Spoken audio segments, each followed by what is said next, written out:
Pazhayangadi Thavam railway മേൽപ്പാലത്തിലെ കുഴിയിൽ വീണ് lorry brake down ആയി.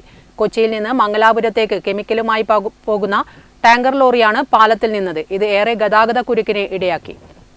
പഴയങ്ങാടി താവം റെയിൽവേ മേൽപ്പാലത്തിൽ ശനിയാഴ്ച രാവിലെയോടെയായിരുന്നു സംഭവം. കൊച്ചിയിൽ നിന്നും മംഗലാപുരത്തേക്ക് കെമിക്കലുമായി വരികയായിരുന്ന ടാങ്കർ ലോറിയാണ് കുഴിയിൽ വീണ് ബ്രേക്ക് ഡൌൺ ആയത്. ഇതോടെ പാലത്തിൽ വലിയ ഗതാഗതക്കുരുക്കും അനുഭവപ്പെട്ടു. മണിക്കൂറുകളോളമാണ് വാഹനങ്ങളുടെ നീണ്ട നിരയുണ്ടായത്.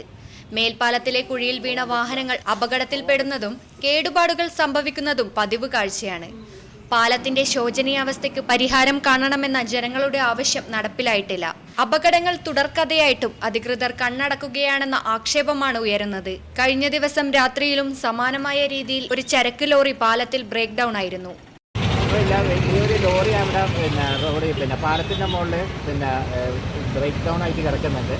അതുകൊണ്ട് വേറെ വണ്ടികൾക്കൊന്നും ഇപ്പോൾ പോകാൻ പറ്റുന്നില്ല. ഒരാളുടെ ഈ റോഡിൻ്റെ ആണെങ്കിൽ വളവും അതുപോലെ തന്നെ വീതി കുറവും ഉള്ളതുകൊണ്ട് വേറൊരു വണ്ടിക്ക് ഓവർടേക്ക് ചെയ്ത് പോകാനും പറ്റില്ല. പിന്നെ ഇത് ഏറ്റവും വേണ്ടതെന്ന് വെച്ച് കഴിഞ്ഞാൽ ഇങ്ങനത്തെ ഒരു പ്രശ്നങ്ങൾ വരുമ്പോൾ ഒന്നിക്ക് ട്രാഫിക് പോലീസോ അല്ലെങ്കിൽ പോലീസോ വന്ന് നിയന്ത്രിച്ചിട്ടില്ലെങ്കിൽ ഇതിപ്പോൾ കണ്ണൂർ വളർത്തണ പാലം വരെ ബ്ലോക്കായി കിടക്കുന്ന ഒരു അവസ്ഥയാണ് ഉള്ളത്. അതുകൊണ്ട് എത്രയും പറഞ്ഞു. കാരണം എന്താ വെച്ചാൽ നമുക്ക് നാഷണൽ വേസ്റ്റ്, ഡീസൽ നഷ്ടം, പെട്രോൾ നഷ്ടം, ജനങ്ങളുടെ സമയം നഷ്ടം, അങ്ങനെ കുറേ നഷ്ടങ്ങളുള്ള സമയം. അതുകൊണ്ട് എത്രയും പെട്ടെന്ന് പറഞ്ഞ് ഇത് പരിഹരിക്കാൻ വേണ്ടി പോലീസുകാർ ശ്രമിക്കാൻ വേണ്ടി നോക്കണം. അതേ ഇതിനുള്ള ഒരു പരിഹാര മാർഗമുള്ളൂ. അതല്ലാണ്ട് നമ്മൾ ഇത്രയും കിടന്നിട്ട് ഓരോ ആൾക്കാരെ ബുദ്ധിമുട്ടി പോവുകയാണ്.